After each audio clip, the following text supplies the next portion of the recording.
नमस्कार. नोकर भरती या यूट्यूब चॅनलमध्ये आपल्या सगळ्यांचं स्वागत आहे. ठाणे महानगरपालिका यांच्याकडूनची 289 जागांसाठीची मेगा भरतीची जाहिरात देण्यात आलेली आहे.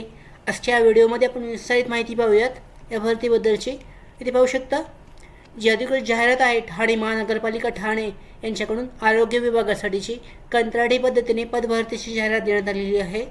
इथे पाहू शकता ठाणे महानगरपालिकेच्या सार्वजनिक आरोग्य विभाग, छत्रपती शिवाजी महाराज रुग्णालय व राजीव गांधी वैद्यकीय महाविद्यालयाच्या आस्थापनेवरील खालील संवर्गातील पदे कंत्राटी पद्धतीने एकत्रित वेतनावर 179 दिवसाच्या कालावधीसाठी भरती करायची आहेत. त्यासाठी सदर जाहिरात प्रसिद्ध करण्यात येत आहे. तरी पात्र व इच्छुक उमेदवार अरविंद कृष्णाजी पेंडसे सभागृह, स्थायी समिती सभागृह, 3रा मजला, प्रशासकीय भवन, सरसेनानी जनरल अरुणकुमार वैद्यमार्ग, चंदनवाडी, पाचपाखाडी, ठाणे येथे खालील पदासाठी या संवर्गाच्या समोर दर्शवलेल्या दिनांकास 11 वाजता थेट मुलाखतीस वॉक इन इंटरव्ह्यूसाठी उपस्थित राहू शकतात. याच्यामध्ये उमेदवारांनी सर्व कागदपत्रे, प्रमाणपत्रे मुलाखतीच्या वेळी 2 प्रतींमध्ये स्वयंसाक्षांकित प्रमाणपत्र करून सादर करावीत. जाहिरातीमध्ये नमूद शैक्षणिक अर्हता धारण करत असलेले नसलेले उमेदवार मुलाखतीस अपात्र राहतील.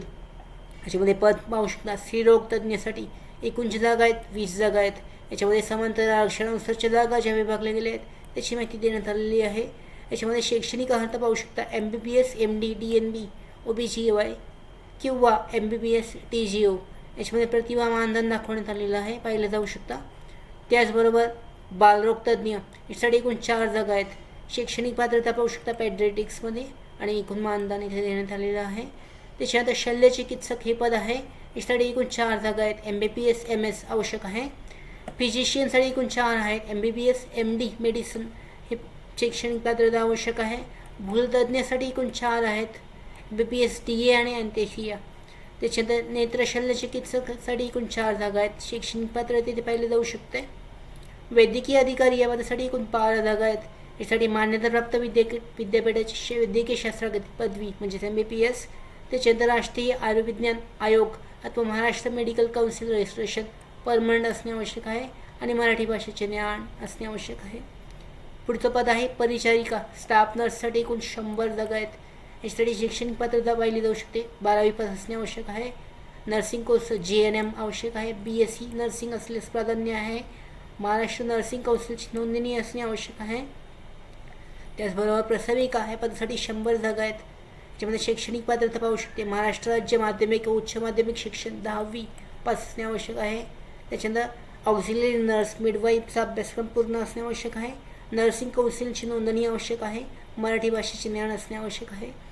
बायोमेडिकल इंजिनिअरिंग याच्यासाठी 1 जागा आहे. त्याच्यामध्ये शैक्षणिक पात्रता इथे पाहिली जाऊ शकते. फिजिओथेरपिस्टसाठी एकूण 1 जागा आहे. शैक्षणिक पात्रता इथे पाहू शकता. डायटिशियनसाठी 1 जागा आहे. ही शैक्षणिक पात्रता आहे. त्याच्यानंतर ऑक्युपेशनल थेरपिस्ट याच्यासाठी एकूण 1 जागा आहे. स्पीच थेरपिस्टसाठी एकूण 2 जागा आहेत. पब्लिक हेल्थ नर्ससाठी एकूण 1 जागा आहे. त्याच्यानंतर मेडिकल रेकॉर्ड कीपरसाठी BSc शैक्षणिक पात्रता आवश्यक आहे. एकूण 3 जागा आहेत. सायकॅट्रिक काउन्सिलरसाठी 2 आहेत. वैद्यकीय समाजसेवक अधीक्षकसाठी 3 जागा आहेत. सायकॅट्रिक सोशल वर्करसाठी 2 आहेत. ब्लड बँक टेक्निकल सुपरवायझर शैक्षणिक पात्रता पाहिली जाऊ शकते. डिटेलमध्ये आहे. एकूण 2 जागा आहेत. त्याच्यानंतर औषध निर्माण अधिकारी मिश्रक एकूण 8 जागा आहेत. दंत हायजेनिस्ट डेंटिस्टसाठी 1 जागा आहे. त्याच्यानंतर CSASD सहाय्यकसाठी एकूण 3 जागा आहेत. पुढे इलेक्ट्रिशियनसाठी 2 आहेत. डेप्युटी लायब्ररियन उपग्रंथपालसाठी एकूण 1 जागा आहे. लायब्ररी असिस्टंटसाठी 1 जागा आहे. क्युरेटर ऑफ म्युझियमसाठी 2 आहेत. आरोग्य निरीक्षक 2 जागा आहेत. आर्टिस्टसाठी 1 जागा आहे. फोटोग्राफर या पदासाठी एकूण 1 जागा आहे. अशा पद्धतीने शैक्षणिक पात्रता पदनामसाठी देण्यात आलेली आहे. मुलाखतीचा दिनांक पाहू शकता. कोणत्या पदाची मुलाखत कोणत्या तारखेला असणार आहे याच्यामध्ये पाहू शकता. Biomedical engineer, physiotherapist, dietitian, occupational therapist, speech therapist, public health nurse, psychiatric counsellor, वैद्यकीय समाजसेवक अधीक्षक, सायकॅट्रिक सोशल वर्कर 26 फेब्रुवारी 2024 रोजी या मुलाखत असणार आहे. त्याच्यानंतर ब्लड बँक टेक्निकल सुपरवायझर, दंत हायजिनिस्ट, इलेक्ट्रिशियन, डेप्युटी लायब्रेरियन, ग्रंथपाल, लायब्ररी असिस्टंट आहे, क्युरेटर ऑफ म्युझियम आहे, आरोग्य निरीक्षक, आर्टिस्ट, फोटोग्राफर यांचे 27 फेब्रुवारी 2024 रोजी असणार आहे मुलाखत. त्याचबरोबर बालरोगतज्ञ, शल्यचिकित्सक, फिजिशियन, भूलतज्ञ, नेत्र, शल्यचिकित्सक, मेडिकल रेकॉर्ड कीपर, औषध निर्माण अधिकारी, CSSD सहाय्यक 28 फेब्रुवारी 2024 रोजी असणार आहे. त्याच्यानंतर स्त्रीरोगतज्ञ, वैद्यकीय अधिकारी, परिचारिकांची 29 फेब्रुवारी 2024 रोजी. शेवटी प्रसविका या पदासाठी 1 मार्च 2024 रोजी मुलाखत असणार आहे. वयोमर्यादा पाहू शकता. शासन निर्णयानुसार खुल्या प्रवर्गासाठी 38 वर्ष आणि मागासवर्गीयासाठी 43 वर्षाची शैक्षणिक वयाची पात्रता आहे. त्याचबरोबर हाताळणी वापराबाबतचे ज्ञान याच्यामध्ये MSc DOSCC सोसायटीच्या OBC स्टारपैकी कोणती एक परीक्षा उत्तीर्ण झाल्याचे प्रमाणपत्र आवश्यक असणार आहे. त्याचबरोबर जाहिरात जी आहे ठाणे महानगरपालिकेच्या ऑफिशियल वेबसाईटवर सुद्धा अवेलेबल करण्यात आलेली आहे. त्याच्यानुसार ऑफलाईन पद्धतीने तुम्हाला दिलेल्या ॲड्रेसवर जाऊन तो फॉर्म जो आहे तो सबमिशन करायचा आहे. अशा पद्धतीने ही भरती आहे ठाणे महानगरपालिकासाठीची कंत्राटी पद्धतीने भरावीची भरती, यासाठी ऑफलाईन पद्धतीने अर्ज केला जाऊ शकतो.